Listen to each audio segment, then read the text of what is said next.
தமிழ் சினிமாவில் புன்னகையாலேயே ரசிகர்களை சொக்க வைத்து புன்னகை அரசி என்று கொண்டாடப்பட்ட நடிகை சினேகா அழகிய புன்னகையாலும் ஆகச் சிறந்த நடிப்பாலும் 20 ஆண்டுகளுக்கு மேலாக தமிழ் ரசிகர்களை கட்டி போட்ட சினேகாவின் பிறந்த நாள் இன்று.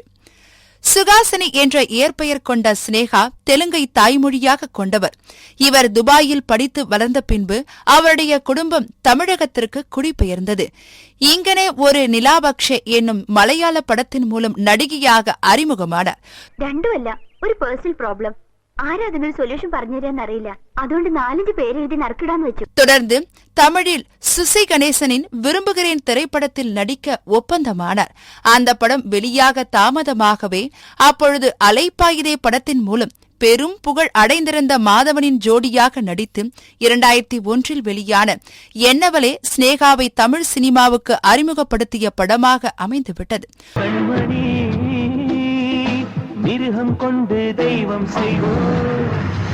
முதல் படத்திலேயே நம் பக்கத்து வீட்டு பெண் போன்ற தோற்றத்தால் மட்டுமல்ல, முதிர்ச்சியான நடிப்பாலும் கவனிக்க வைத்தார் சினேகா. அதே ஆண்டில் இயக்குனர் லிங்குசாமியின் முதல் படமான ஆனந்தம் படத்தில் நடித்தார் சினேகா. நீ வேணும், உன் கூடவே இருக்கணும்னு ஆசைப்பட்டேனே, வரும்போதே கைப்பிடிச்சிட்டு வந்திருக்க மாட்டேனா? அந்த படத்தில் S.A. ராஜகுமார் இசையில் அவருக்கான அறிமுக பாடல் போல் அமைந்த பல்லாங்குழியின் வட்டம் பார்த்தேன் என்ற பாடல் அந்த ஆண்டின் மிகப்பெரிய வெற்றி பாடல் ஆனது.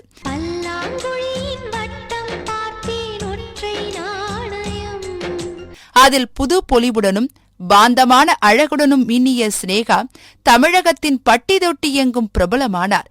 அதே ஆண்டில் தொலிவளப்பு என்னும் படத்தில் நாயகியாக நடித்து தெலுங்கு சினிமாவிலும் அறிமுகமானார். నన్ను నేను నాశనం చేసుకొని నిన్ను ఉద్ధరించాలి ఫీలింగ్ నాకు లేదక్క. ఈ నిజం తెలిసి బావ నిన్ను అన్యాయంగా వదిలేసినా తనదే న్యాయం ఉంటుంది లోకం.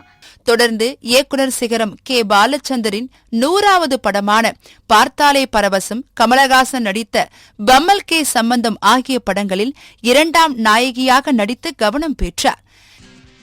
இந்த மாதிரி வேலை உனக்கு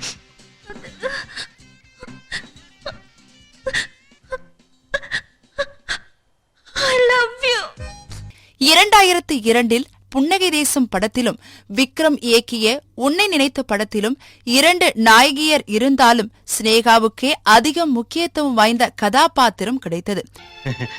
உங்க நியூ இயர் செலிப்ரேஷன்ல நானும் கலந்துக்கலாமா? என்ன சேர்த்துப்பீங்களா? ஐயோ, நாங்க தண்ணி எல்லாம் அடிப்போம். லேடிஸ் நீங்க எப்படி? நான் என்னங்க ஒரு ஹாஃப் தான் அடிப்பேன். அவற்றில் சினேகாவின் கண்ணியமான தோற்றமும் மிகையற்ற நடிப்பும் ரசிகர்களை பெரிதும் ஈர்த்தன.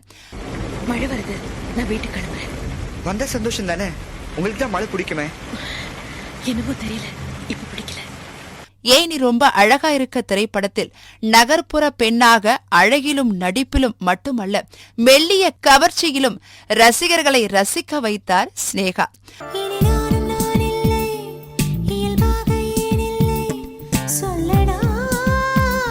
அந்த ஆண்டில் ஸ்ரீகாந்துடன் ஏப்ரல் மாதத்தில் என்னும் காதலையும் மையமாக கொண்ட வெற்றி படத்தில் நடித்தார்.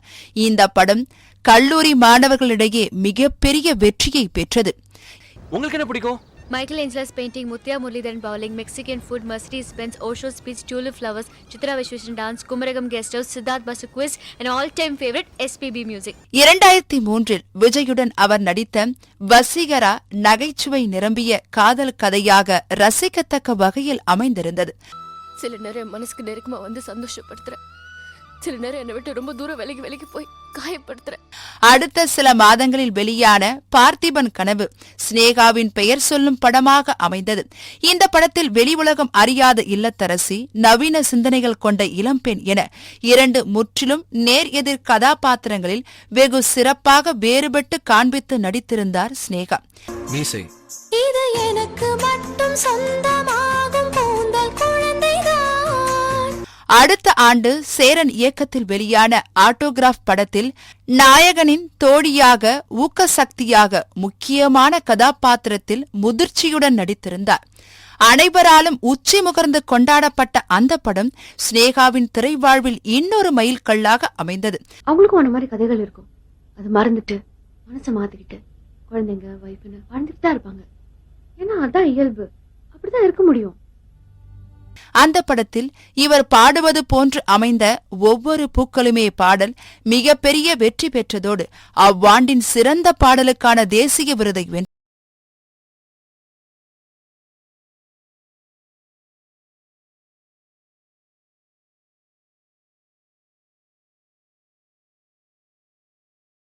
அதே ஆண்டில் இன்னொரு வெற்றி படமான வசூல் ராஜா MBBS படத்திலும் கமலஹாசனுக்கு ஜோடியாக நடித்திருந்தார் ஸ்னேகா. இது பாருங்க, பாப்பா பத்தி தேவையில்லாம தப்பா பேசாதீங்க. என்ன உங்களுக்கு சும்மா நீங்க ஒரு பேச்சுக்கு பாப்போன்னு வச்சுங்கன்னு சொன்னா நீங்க பேசும்போதெல்லாம் பாப்புன்றீங்க. தொடர்ந்து அஜித்துடன் ஜனா, ஸ்ரீகாந்துடன் போஸ், பிரசாந்துடன் ஆயுதம், அர்ஜுனுடன் சின்னா, ஜீவனுடன் நான் அவனில்லை, ஷாமுடன் இன்பா, லாரன்ஸுடன் பாண்டி, சிலம்பரசனுடன் சிலம்பாட்டம் போன்ற மாஸ் நடிகர்களின் படங்களில் நாயகனை காதலிக்கும் வேலையை மட்டும் செய்துவிட்டு போகும் வழக்கமான நாயகி வேடத்தில் நடித்தார். இவற்றில் சில படங்களில் உள்ள பாடல்களில் கவர்ச்சியாக நடித்து ஹோமலியான நடிகை என்ற இமேஜ் வலயத்திற்குள்ளிருந்து வெளியேறினார். இதே காலகட்டத்தில் சரவண சுப்பையாவின் ABCD, அப்பா அம்மா வெளியே இருக்காங்க, உங்களை தப்பா நினைப்பாங்க, கைவிடுங்க. கரு பழனியப்பனின் பிரிவோம் சந்திப்போம், நம்ம கஷ்டம் வரும்போது மட்டும் சாமி கும்பிடக்கூடாது, நமக்கு சாமி நல்லது பண்ணும்போது கூட தேங்க்ஸ்ன்னு சொல்லி உண்டில்ல காசு போடணும்.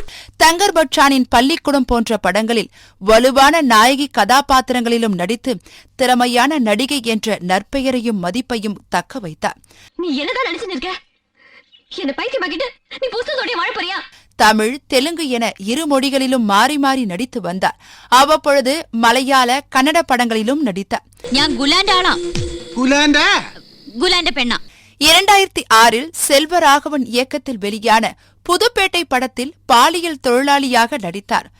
கல்ட் கிளாசிக்காக அமைந்துவிட்ட அந்த படத்தில் ஸ்னேகாவின் நடிப்பும் பரவலான பாராட்டுக்களை பெற்றது. என்னைக்காவது ஒரு நாள் என்ன கூப்பிட்டு வச்சு தாலி கட்டி கொடுத்துரும் பண்ணுவேன்னு எதிர்பார்த்தேன். தப்புதான். 2009 வெளியான அச்சமுண்டு அச்சமுண்டு படத்தில் பாலியல் துன்புறுத்தலுக்கு ஆளான சிறுமிக்கு தாயாக முதிர்ச்சியான நடிப்பை வெளிப்படுத்தினார். நான் அழகா பரதநாட்டியம் கத்துக்க சொன்னேன், அப்பாவும் பொண்ணு சேர்ந்துட்டு கராத்தே குஃபுன்னு இறங்கிட்டீங்க. யாராவது பேச்சு கேட்டாதானே? தமிழ்லன்னு சொன்னேன். விமர்சகர்களின் பாராட்டுக்களையும் சில விருதுகளையும் பெற்ற இந்த திரைப்படத்தில் இவருக்கு கணவராக நடித்த பிரசன்னாவே நிஜ வாழ்க்கையிலும் கணவரானார். 2010 வெங்கட் பிரபு இயக்கத்தில் வெளியான கோவா திரைப்படத்தில் எதிர்மறைத்தன்மையும் அதிநவீன பெண் கதாபாத்திரத்திலும் நடித்திருந்தார். 2011 பவானி IPS என்னும் கதாநாயகியை மையப்படுத்திய திரைப்படத்தில் காவல்துறை அதிகாரியாகவும், கலைஞர் மு. கருணாநிதி கதைவசனம் எழுதிய பொன்னர் சங்கர் திரைப்படத்தில் முக்கியத்துவமான கதாபாத்திரத்திலும் நடித்தார். யார் ராணி? எதுக்காக என்ன கடத்திட்டு வந்திருக்க? தலையூர் காளியோட தலைமை தளபதி பராக்கிரம. உங்க தலையூர் காளி நாடாளுற வேலையை விட்டுட்டு பொண்ணு கடத்துற வேலையை எப்ப இருந்து ஆரம்பிச்சாரு? அதிகமா பேசாத. புன்னகையாலேயே பளிச்சென்று மனதில் இடம் பிடித்துவிடும் சினேகா பாந்தமான தோற்றம், கண்ணியமான கதாபாத்திரங்களில் நடித்தவர் என்பதால் அனைத்து தரப்பு மக்களாலும் விரும்பப்பட்டார். தோற்றத்தையும் புன்னகையும் மட்டுமே சார்ந்து இல்லாமல் கதாபாத்திரத்திற்கு ஏற்றால்போல் நடிக்கும் திறமையும் பெற்றிருந்தார். கம்பீரமான காவல்துறை அதிகாரியாகவும் சரி, கள்ளம் கபடம் இல்லாத இல்லத்தரசியாகவும் சரி, தாயாகவும் சரி, மகளாகவும் சரி, கதாநாயகியாகவும் சரி, குணச்சித்திர கதாபாத்திரத்திலும் சரி தன்னுடைய முழு நடிப்பு திறமையை வெளிப்படுத்தினார் ஸ்னேகா. அதே நேரம் அவர் அந்த இமேஜுக்குள் தன்னை அடைத்துக் கொள்ளவில்லை. எல்லா வகையான கதாபாத்திரங்களிலும் நடித்தார். அதற்கான பன்முகத்தன்மையும் அவரிடம் இருந்தது. திரைவாழ்வில் தொடக்க காலத்திலேயே பாலியல் தொழிலாளியாக நடித்தார். கதைக்கு தேவைப்பட்டால் கவர்ச்சியாக நடிக்க அவர் தயங்கியதில்லை.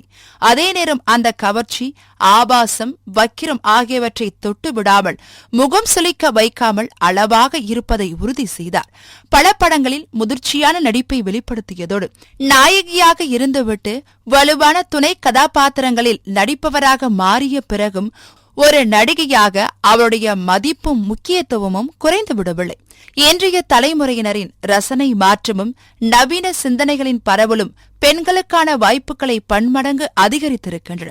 இதனால் ஸ்னேகா போன்ற திறமை வாய்ந்த நடிகைகள் இன்னும் நீண்ட நெடுகாலம் தம் திரைப்பயணத்தை வெற்றிகரமாக தொடர முடியும்.